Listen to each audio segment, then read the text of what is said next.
지난 3일에 나온 영국의 BBC 방송과 미국의 AP 통신 보도에 따르면은 외로움, 고독, 이 외로움이 담배를 매일 15개비씩 피우는 것만큼 건강에 해롭다고 합니다. 외로움 자체가 우리 몸에도 좋지 않다는 것이죠. 그런데 우리가 또 주목할 점은 SNS가 오히려 외로움을 증가시킨다는 분석도 이 보도는 소개를 했습니다. SNS 우리 그냥 쉽게 그렇게 하십시다. 카톡 주고받고 문자 주고받고 뭐 그렇게 이해를 하도록 하십시다. 그런데 매일 2시간 이상 SNS를 사용하는 사람의 사회적 고립감이 30분 미만 사용자보다 2배 이상이나 되었습니다. 이게 참 특이하죠. 예? 문자를 막 주고받고 그죠? 킥킥하고 그죠? 막 개가 뭐 그죠? 이런 것도 있죠. 개 한 마리가 이렇게 그죠? 이모티콘도 보내고. 그런데 오히려 외로움은 더해진다는 것이에요. 그러니까 우리가 정말 외로움을 극복하고 함께하는 삶의 그 깊은 복을 누린다는 것은 단순히 그런 기계적인 만남, 대화 그런 것이 아니라는 것이죠. 정말 우리에게 하나님께 주신 선물 가운데 빼놓을 수 없는 것이 가정이에요. 우리가 함께할 가족이 있다는 것 참 큰 복이고요. 가족이 없는 경우들도 있죠. 그래서 특별히 영원한 가족 공동체인 교회가 있다는 것이 우리에게는 얼마나 더 큰 복인지 말할 수가 없는 거예요. 교회는 그래서 우리의 복이지 짐이 아니라 이 말이에요. 예배를 함께 드리고 교제하는 것이 복이에요. 그런데 이걸 제쳐두고 딴 데서 뭔가 진정한 복을 구하겠다, 행복을 추구하겠다, 그게 어리석은 일이다 말이죠. 그래서 오늘 본문을 통해서 우리의 가족됨에 대해서 다시 한번 깊이 살펴보는 시간을 가지고자 합니다. 뭐 본문의 말씀은 유월절에 관한 것이니까 깊이 제가 설명을 드리지는 않겠습니다. 그리고 유월절 가운데 빼놓을 수 없는 것이 바로 이스라엘 백성들이 어떻게 죽음의 사자의 손에서 벗어나서, 그러니까 짐승의 첫 것이나 모든 장자가 죽는 하나님의 재앙에서 피할 수 있었는지를 우리가 살펴보고, 그 후에 이스라엘 백성들이 또 무엇을 하는 것이 필요했는지도 저희들이 더듬어 볼까 합니다. 이스라엘 백성들은, 그리고 모든 이스라엘의 가정은 출애굽 사건, 이 유월절 사건을 떠나서는 존재할 수가 없었습니다. 그래서 그들은 근본적으로 유월절 가족이었습니다. 어디에 살든 무엇을 하든 그들의 가족의 중심은 항상 유월절 사건이었어요. 출애굽 신앙이었습니다. 그래서 오늘날도 유대인들이 사용하고 있는 유월절 기도문은 우리는 애굽에서 종이었다로 이렇게 시작이 됩니다.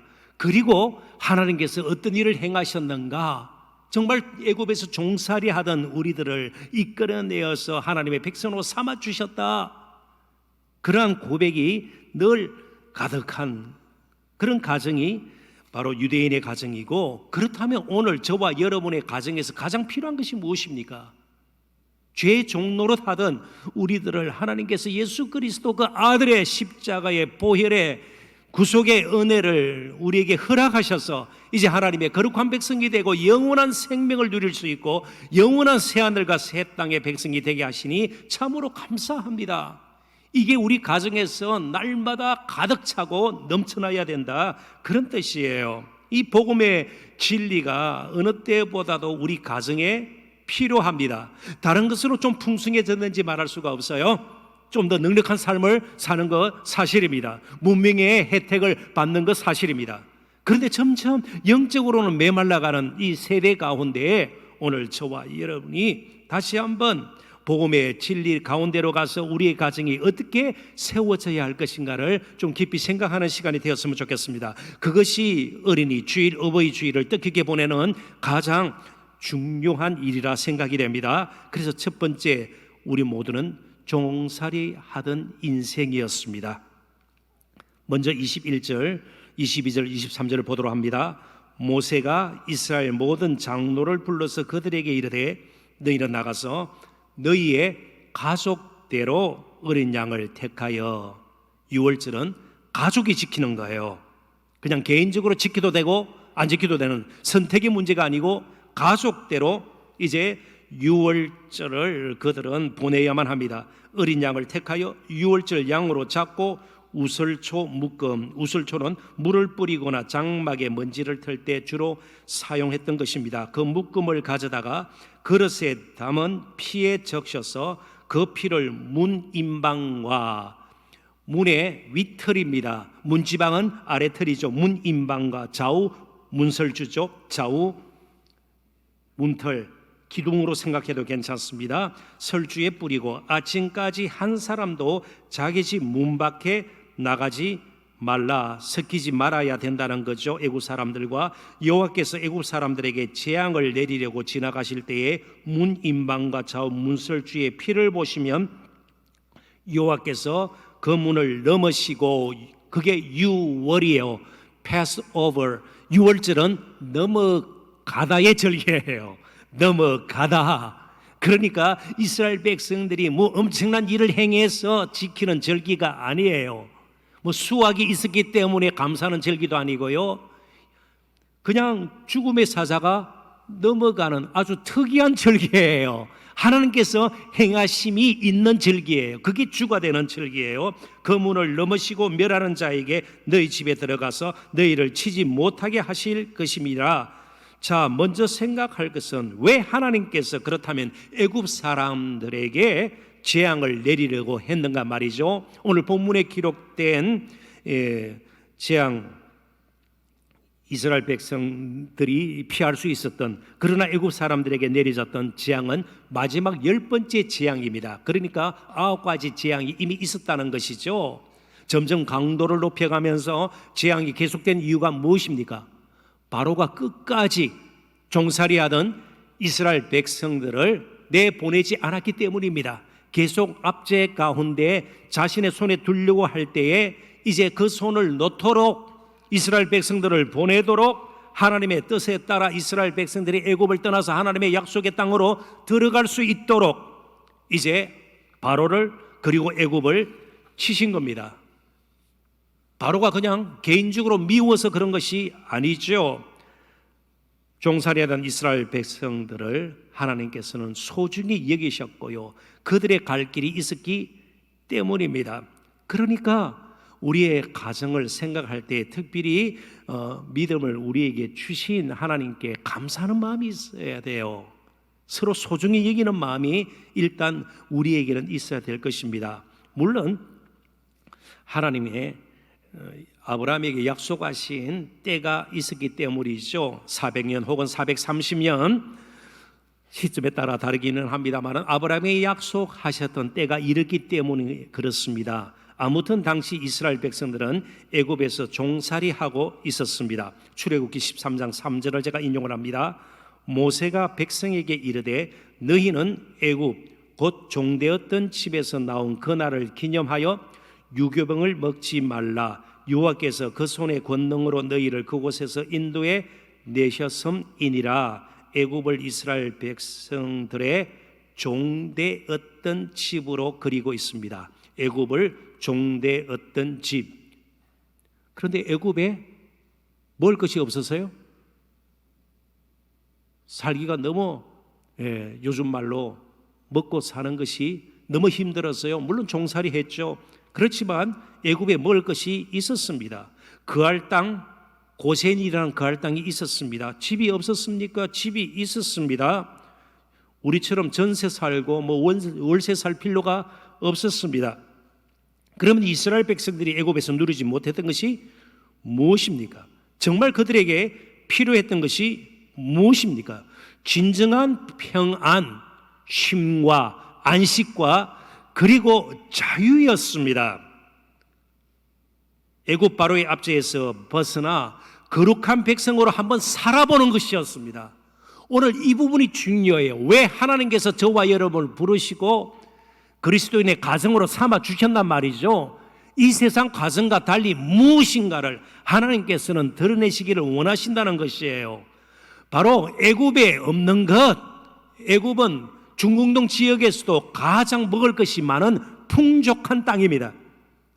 그래서 기근이 나면 다 사람들이 애굽으로 몰렸습니다. 나일 강이 마르지 않는 한 그곳에서는 먹는 것이 늘 넘쳐났어요. 물론 애굽에도 나일 강에 극심한 가뭄으로 기근이 들 때가 없는 것은 아니에요. 그렇지만 중공동 지역에서는 가장 먹을 것이 풍성한 곳이 애굽이었고요. 그렇기 때문에 이스라엘 백성들도 광야 생활 가운데서 문제만 생기면 항상 애굽에 있을 때에 애굽을 동경했습니다. 그런데 그곳은 바로 종되었던 집이에요. 종살이 하던 곳이었습니다. 그러니까 저와 여러분의 가정은 특별하다는 이 생각이 우리에게 필요해요. 사실은 이 세상은 우리를 항상 존노릇하게 만드는 곳입니다. 이스라엘 백성들은 왜 하나님께서 10가지의 재앙을 내리셨는지를 늘 깊이 새길 필요가 있었던 것이에요. 그리고 애굽에 가져 들어가고 난 다니 그들은 이제 하나님께서 약속하신 대로 어린 양의 집 문 인방과 좌우설주에 뿌린 피 때문이었음을 또한 기억을 해야 됩니다. 그들이 애국 사람보다 더 거룩하고 어려웠기 때문이 아니라 바로 어린 양의 피를 보고 뿌려진 그 피를 보고 멸하는 자가, 재앙을 내리는 자가 지나간 것입니다. 우리 역시 전적으로 부패하고 타락한 존재였습니다. 구주가 필요한 존재였을 뿐입니다. 우리 스스로의 힘으로는 우리를 구원할 수 없음을 인정할 수 있는 것, 이것도 복입니다. 그러한 인정함은 수치도 초라함도 아닙니다. 그런 고백 없이 사는 것 자체가 오히려 위기고 또 위험한 일이죠. 얼마나 사람들이 지금 세상에 또 혹은 다른 사람의 때로는 물질에 종노릇하고 있는가. 특별히 우리나라가 참 심한데요. 이제는 상식이 되어버린 한 통계가 있습니다.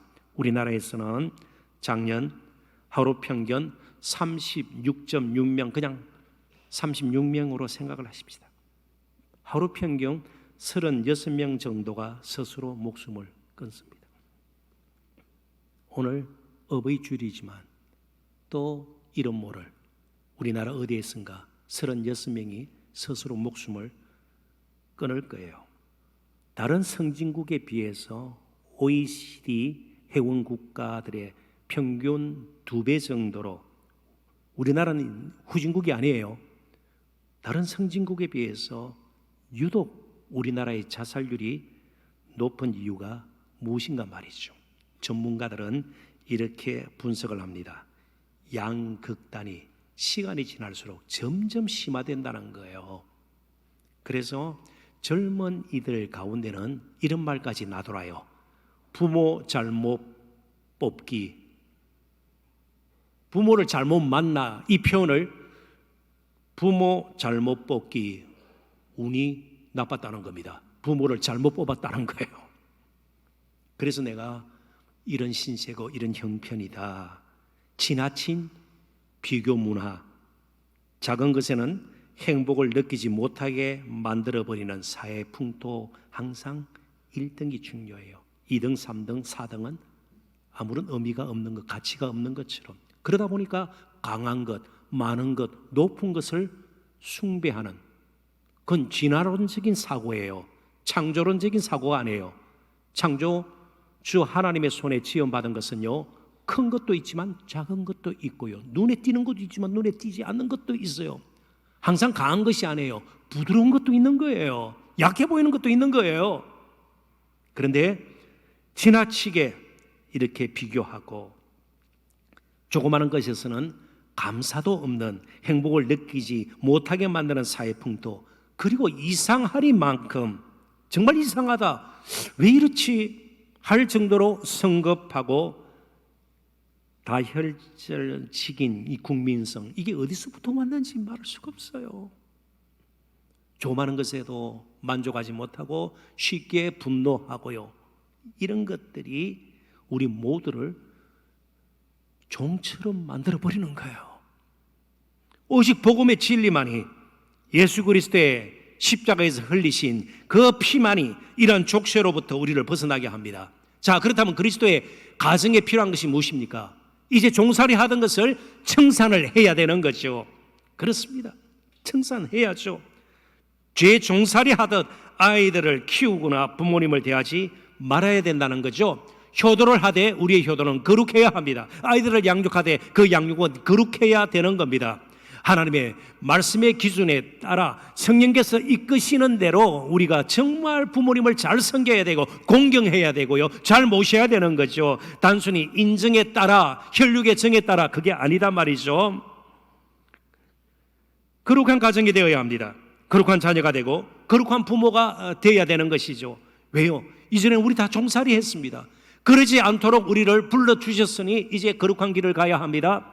그리고 끊임없이 두 번째로 출애굽의 은혜를 경험해야 합니다. 끊임없이 말이죠. 그러지 않으면 우리는 계속 세속에 물들어 버려요.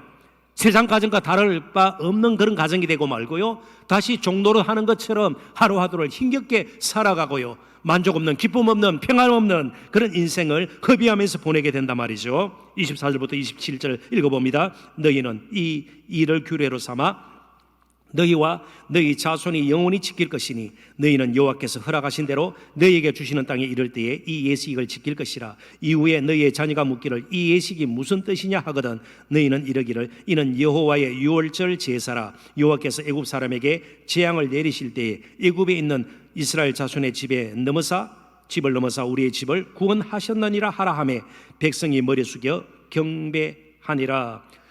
출애굽은 전적으로 하나님의 은혜로 말미암은 것입니다. 출애굽을 시작하신 이도 마무리 지으시는 일도 분명히 하나님임을 말씀은 우리에게 가르쳐 줍니다. 그리고 재앙을 피하는 수단도 하나님께서 정하셨습니다. 딴 것으로 재앙을 피할 수가 없어요. 하나님께서 지시하신 대로 어린 양의 피를 준비해야만 했습니다. 그리고 어른들에게 주어진 구원의 수단과 아이들에게 필요한 구원의 수단이 다르지 않아요. 동일해요. 동일한 어린 양의 피입니다. 더 나아가서 자손 대대로 유월절 제사를 통해서 출애굽의 은혜를 기억하라고 말씀하고 있습니다. 오늘 우리 가정에도 우리 부모님이든 할아버지 할머니시든 이제 아이든 다 어린 양 예수 그리스도의 피가 필요합니다. 이스라엘 백성들은 그래서 유월절 규례대로 어린 양을 가족대로 택하여 잡아야만 했습니다. 하나님은 가정을 언약의 공동체로 여기시기 때문입니다. 그리고 하나님께서는 온 가족이 함께 구원받기를 원하십니다. 그래서 여러분 잘 아시는 빌립보에서 사도 바울이 외쳤던 말씀이 무엇입니까? 주 예수를 믿으라. 그리하면 너와 내 집이 구원을 얻으리라. 내가 믿으면 모든 가정 식구들이 자동적으로 구원을 받는다는 것이 아니고 하나님의 관심은 온 가족의 구원이라는 거예요. 요즘 너무나도 많은 부모가 쉽게 신앙을 접어버리고 아이들을 키우려고 해요.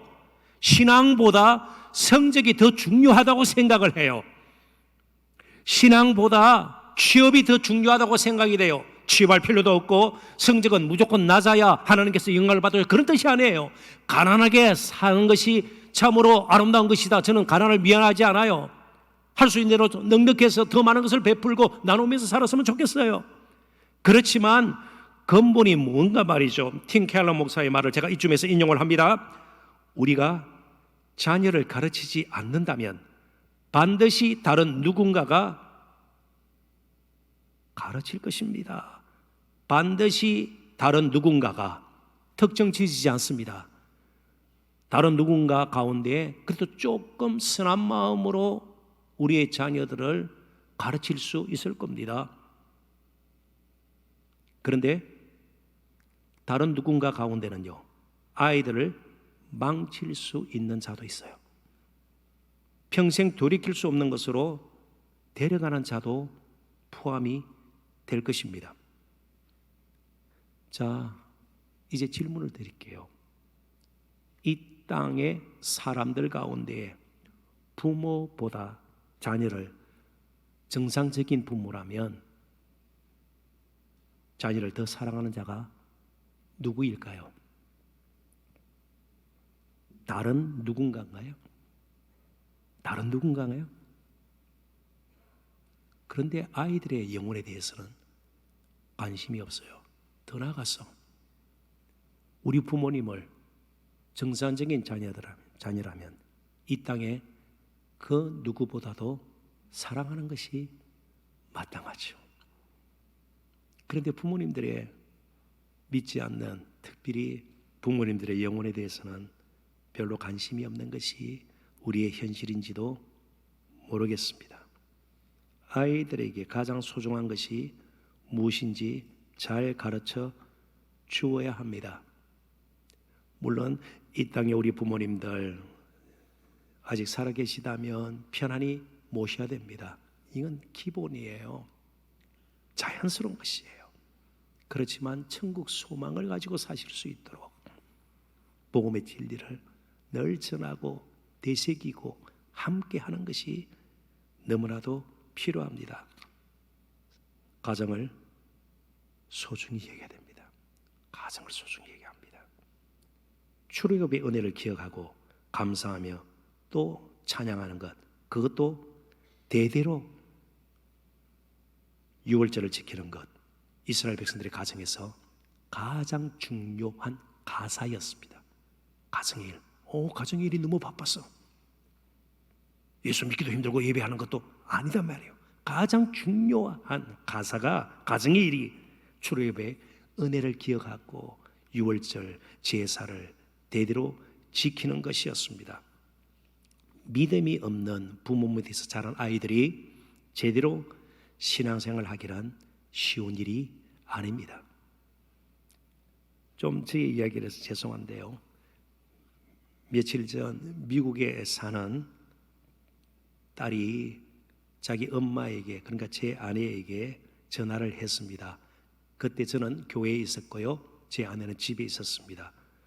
집에 있는, 주로 이제 하면 영상 통화를 하죠. 얼굴이 보이는 통화를 하게 됩니다. 이 딸이 아내와 영상 통화를 했는데 옆에 있던 저의 외손녀가 할아버지는 어디 있냐고 물은 거예요. 늘 같이 있는데 같이 없었거든요. 할아버지는 어디 있냐고 물어서 결국 그 영상 통화가 끝난 뒤 제 딸이 외손녀와 함께 모양실에 있던 저에게도 전화를 한 것입니다. 지금까지 기분이 좋아요. 두 돌도 안 된 외손녀가 할아버지 어디 있냐 저를 찾았기 때문입니다. 일찍부터 아이들에게 뭐 앞으로 재산을 팔아서 헌신해야 된다, 이게 아니에요. 너 순교해야 된다, 이게 아니에요. 그래서 정말 물론 오해는 마십시오. 그냥 맹목적으로 막 서원하고 막 그러지 않아도 괜찮아요. 그냥 잠잠히 하나님 사랑하는 것 가르치십시오. 예배하는, 정말 하나님 예배하는 것 소중하다 가르쳐 주십시오. 하나님 찾게 하십시오. 하나님 그것으로도 감동하실 거예요. 기뻐하실 거예요. 뭔가 우리의 목숨을 내어놓고 전 재산을 팔아 헌신하고 하나님께서 늘 그거 요구하시나요?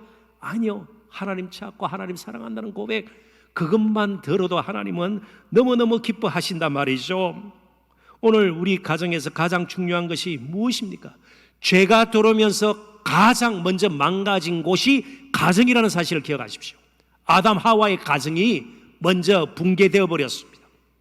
그리고 이어서 가인, 아벨 살인사건이 가정에서 먼저 일어났다는 것을 우리는 기억해야 합니다. 자, 그렇다면 예수를 믿고 정말 가장 먼저 살아나야 할 곳이 어디예요? 가정이에요. 가장 먼저 회복되어야 될 곳이 어디예요? 가정이에요. 우리가 예수 믿고 거듭났다면 우리의 가정도 거듭나야 되는 거예요. 그러니까 믿음의 행위 가운데 빼놓을 수 없는 것이 가정을 지키는 거예요. 가정을 지키는 거예요. 우리 부모님들이 든든히 믿음의 길을 끝까지 갈 수 있도록 우리가 뒷받침이 되고 기도하고 정말 변함없는 사랑으로 우리 부모님을 공경하고요, 그리고 아래로 또한 우리의 자녀들을 제대로 세워서 하나님 사랑하는 법, 정말 믿음의 길에서 벗어나지 않도록 계속해서 그들을 권고하는 것 필요하단 말이죠.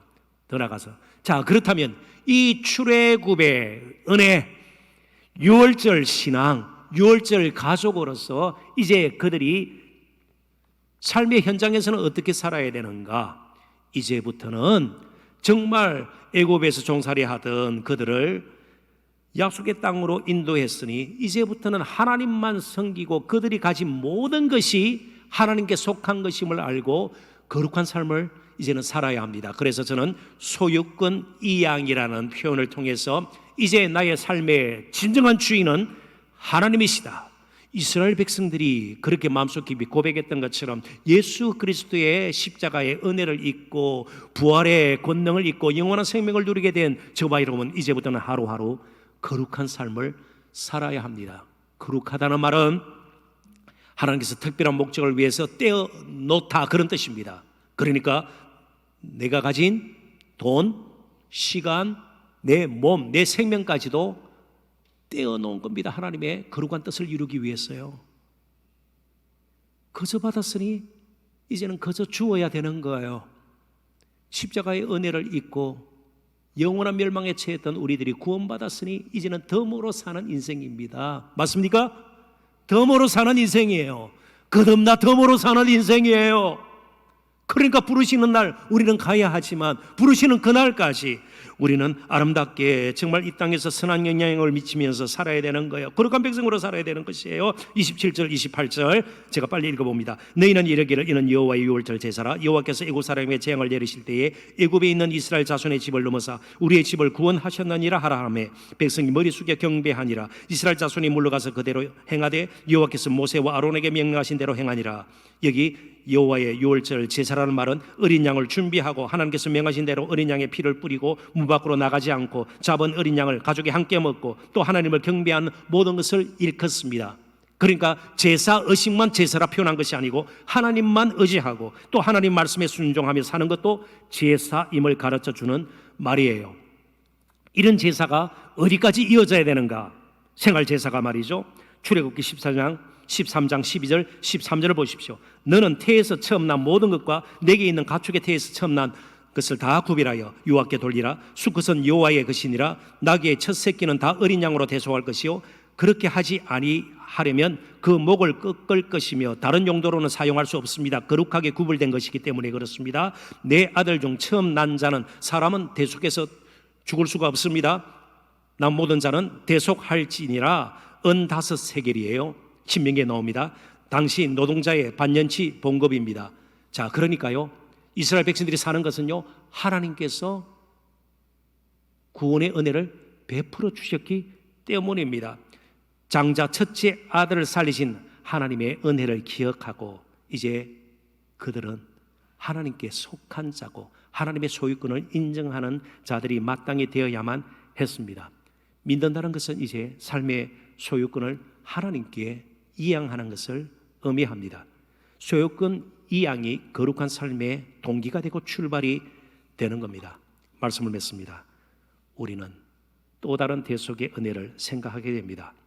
은 30에 팔려서 결국 십자가에서 대속의 죽음으로 우리를 죄와 사망과 마귀와 율법의 권세에서 건져주신 주 예수 그리스도의 은혜를 기억하고 이제부터 믿음으로 산다면 우리의 마음대로 사는 것이 아니로 시간도 물질도 몸도 아니 생명까지도 하나님의 거룩한 뜻을 이루는 데 드려야 합니다. 진정한 자유는 우리 마음대로 사는 것이 아니라 새로운 주인의 뜻에 맞게 정말 기쁨으로 사는 것입니다. 그리고 그 마지막은 영광입니다. 우리의 가정이 오늘 어버이 주일을 맞이해서 다시 한번 새로워지고 거듭나기를 소원합니다. 우리 어린 아이들이 꿈을 꾸고 연로하신 이제 우리 믿음의 선배들이 마지막까지 아름답게 믿음의 길을 걸어갈 수 있도록 특별한 은혜가 우리 모두에게 넘치는 귀한 하루 될 수 있기를 주님의 이름으로 축원합니다. 잠시 기도합니다. 하나님 아버지 은혜와 사랑을